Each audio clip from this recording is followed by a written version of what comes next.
你现在收听的是和你说中文 Hannis Taiwanese Mandarin， 请你和我一起说中文。안녕하세요， 한이쌤이에요。大家好，我是汉仪老师，欢迎收听和你说中文 Hannis Taiwanese Mandarin。大家最近过得好吗？时间过得真快，不知不觉现在已经是5月了。在韩国，5月又叫做家庭月，很多跟家庭有关的节日都在5月，像是儿童节，还有父母节。那在5月的第一个周末，刚好碰到儿童节，韩国放了3天的连假。利用这次连假，我去看了一部我一直很想看的舞台剧。舞台剧是什么呢？舞台剧的英文就是 theater， 韩文叫做연극。舞台剧呢，通常都是在剧场里面表演，演员们站在舞台上，现场表演给观众看。那这次我去看的这个舞台剧的名字叫做不便利的便利店，它的韩文名字是불편한 편의점。那么今天我就想来跟大家聊聊舞台剧。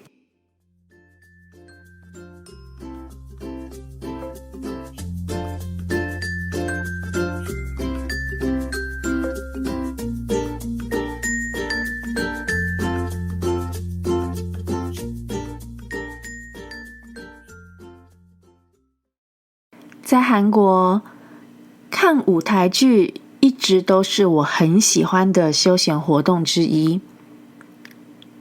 韩国的舞台剧这个产业非常发达，可是他们的竞争也很激烈。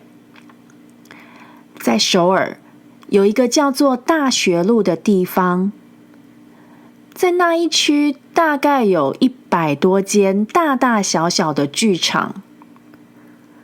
而且每个剧场几乎每天都上演着很多不同的舞台剧或者是音乐剧。那他们的票价其实也不算太贵，便宜的话一张票差不多是2-3万韩币，大概是台币不到1000块钱。那贵的话大概是6-7万韩币，换算成台币的话，大概是2000块左右。有时候，要是你用手机或者是网络预先订票的话，就可以用更便宜的价钱买到票。甚至有的时候呢，我还会去参加一些抽奖的活动，那这样就可以拿到免费的票。我记得我以前也常因为这样看过几次免费的舞台剧呢。不过呢，我记得在台湾的时候，我其实很少有机会去看舞台剧。主要呢有几个原因。第一个呢，是台湾表演舞台剧的剧团其实不太多。那么一般人能够叫得出名字的剧团就那2-3个而已。而且在台湾能表演舞台剧的场地也不多。那些能表演舞台剧的场地呢，通常比较大，所以票价也不太便宜。那么在韩国，除非你是真的那种很有名的舞台剧或者是音乐剧，他们才会在比较大的剧场表演。这样的话，当然票价也会比较贵。但是如果只是一般的舞台剧呢，他们通常就只会在一些普通的小剧场里面表演。因为那些表演的剧场通常场地很小，所以在看表演的时候，你发现观众跟观众之间的距离，还有观众和表演者之间的距离是非常近的。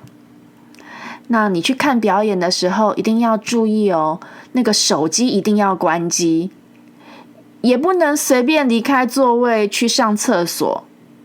还有，要是迟到的话，就不能进场了，因为你这样做都会影响到整个表演。另外呢，还有一个很特别的地方，就是我发现在韩国有一些很受欢迎的舞台剧，它通常一演就会持续好几年，一直都在剧场上演。刚开始呢，我觉得很神奇啊，这不就是一样的舞台剧吗？真的会有那么多人想看吗？但是后来我发现，其实他们的演员都会换。有的时候你会看到同一个舞台剧，它在不同的日子还是不同的场次，就会由不同的演员来表演。我想这样做的好处是，演员们他们可以休息。还有呢，同一个剧本，如果它由不同的演员来演出的话，那么那个感觉和气氛也会不同。我发现啊，那些真正喜欢看舞台剧的人，他们就算是同样的一部剧，他们也会愿意花钱进剧场看好几遍。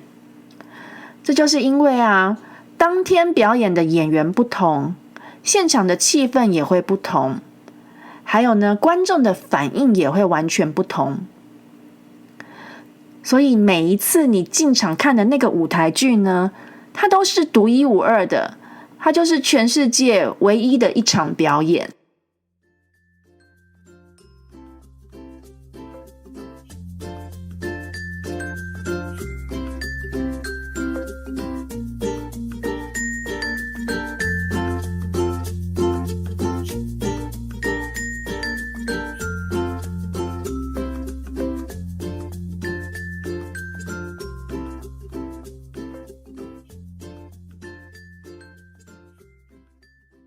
前面说了这么多跟韩国舞台剧有关的事情，接下来呢，该谈谈我这次看的舞台剧《不便利的便利店》。光是看这部剧的名字，这让人觉得有一点奇怪，为什么这家便利商店会被大家叫做不便利的便利店呢？咦？便利商店本来不是应该很方便才对吗？其实呢，这个故事的背景主要是发生在一家叫做 Always 的便利商店。那这家便利商店它不是那种大型的连锁店，连锁店就是像 7-Eleven 一样，那种有很多家分店的便利商店。那这家叫做 Always 的便利商店，它就只是一家小小的店而已。店里面商品的种类也不多，它也很少做那种有特价的促销活动。所以呢，住在附近的人都叫它不便利的便利店。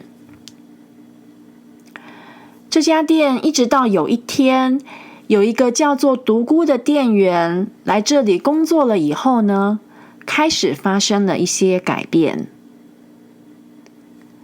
这个叫独孤的人，他就是这个故事的男主角。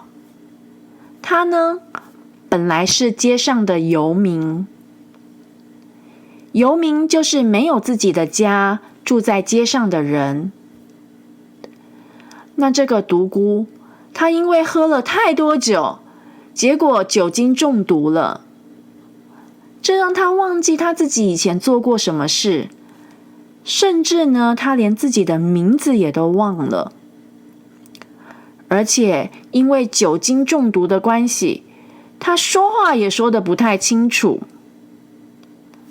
那么不便利的便利店这整个故事呢，就是围绕在这家便利商店里面工作的店员，还有常来这家店的客人身上。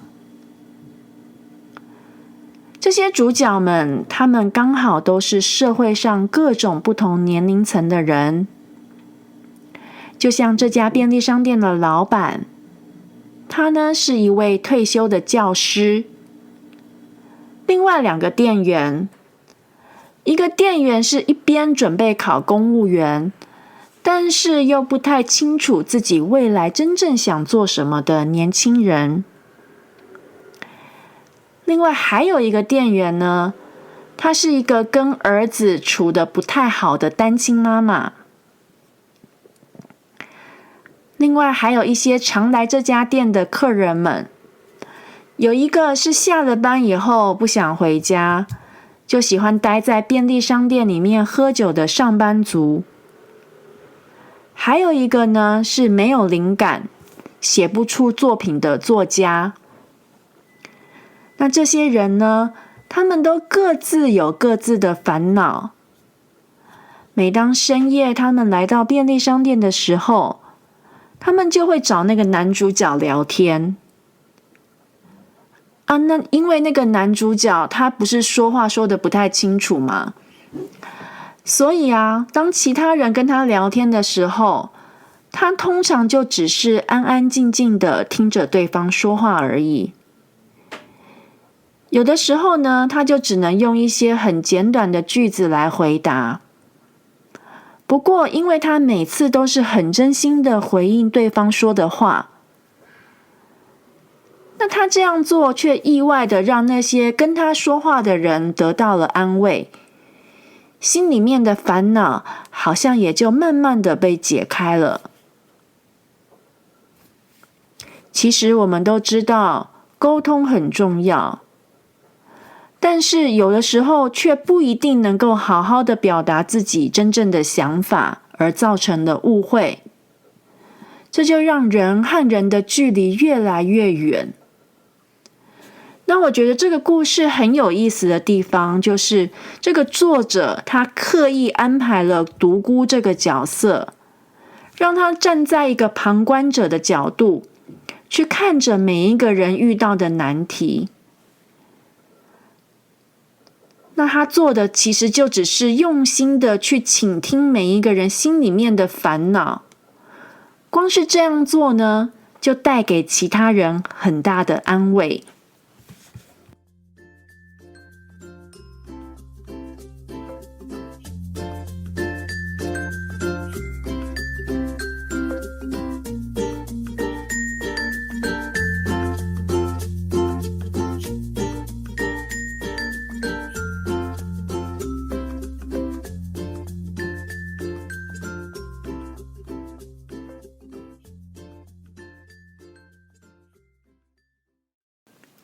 不便利的便利店呢，它在被改编成舞台剧以前，它在韩国其实是一本非常有名的小说。它是在2021年的4月出版的。在它出版了以后，我听说它一直连续好几个礼拜都是书店排行榜上第1名的畅销书哦。我也曾经在网络上看过很多 YouTuber，他们都推荐这本书。我自己呢，本来是想买韩文版的来看的，但是我又怕自己没办法把整本书给看完。所以呢，后来当我知道这本书被改编成舞台剧以后呢，我就一直很想找时间去看。它的故事时间背景刚好是发生疫情的时候，疫情就是 COVID。那个时候，人跟人之间不是要保持社交距离吗？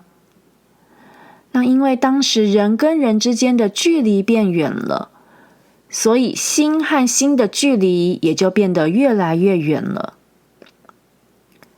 我觉得作者他在小说里面故意安排主角的名字叫做独孤，也许还有另外一个特别的意思。因为独孤，你把它倒过来念，就是孤独。我想，在这里，作者大概是想要透过男主角的名字，来表达现代人的心里面都有一种说不出来的孤独感吧。不便利的便利店，跟我以前看过的舞台剧比起来，它是演员最多的一个舞台剧。我以前看过的舞台剧，大概就是只有2-3个演员，有的时候呢，甚至还是同一个演员，他要同时演好几个不同的角色。我听说在他原本的小说里面，本来是有8个角色，那要被改编成舞台剧，还要保留他原本的故事结构，我觉得这不是一件很容易的事情哦。虽然我还没有看过他的小说，但是我觉得他改编得很好，因为看完这个舞台剧以后，会让人感觉心里面暖暖的。在舞台剧里面有几场戏很感人，我觉得我看都快要哭出来了。很可惜的是，我没有真正哭出来的原因，是因为我觉得我没有办法听懂里面的每一句台词。因为以我现在的韩文能力，大概就只能听懂6-7成的台词，那剩下的部分呢，我就得靠演员的表情和动作来理解。要是呢，我的韩文能再好一点，能听懂更多演员们说的台词，我想我应该会更感动吧。尽管如此，我还是很享受看舞台剧的感觉，因为那就是在一个小小的剧场里面，你去感受演员和现场观众们的感情。我们一起共度将近2个小时的时间，这个跟去电影院看电影的那种感觉是不太一样的。我觉得看舞台剧的那种感动要来得更深刻，它会留在心里面很久很久。看完这个舞台剧以后呢，我也打算要去买这本小说来看看。还有，我听说这个故事之后会被拍成电视剧，我也很期待它被拍成电视剧以后会变成什么样子呢？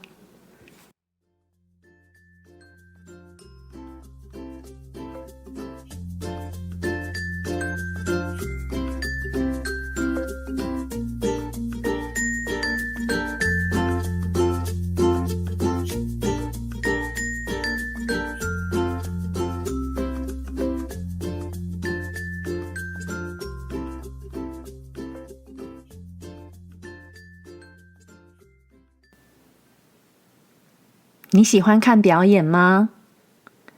你喜欢看什么样的表演呢？看表演在你们国家是不是很多人喜欢的休闲活动呢？在你的国家有没有舞台剧？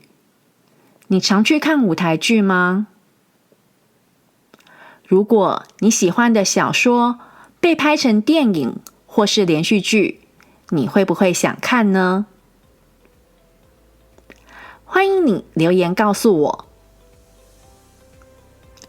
以上就是今天节目的内容。如果你喜欢这个节目，请在我的 Podcast 底下留言，按5颗星评价。还有，要向你身边其他学习中文的朋友们推荐这个节目哦。要是你有任何问题或是建议的话，也欢迎来我的 Instagram 留言，或者是传讯息告诉我。谢谢你的收听，我们下次再见。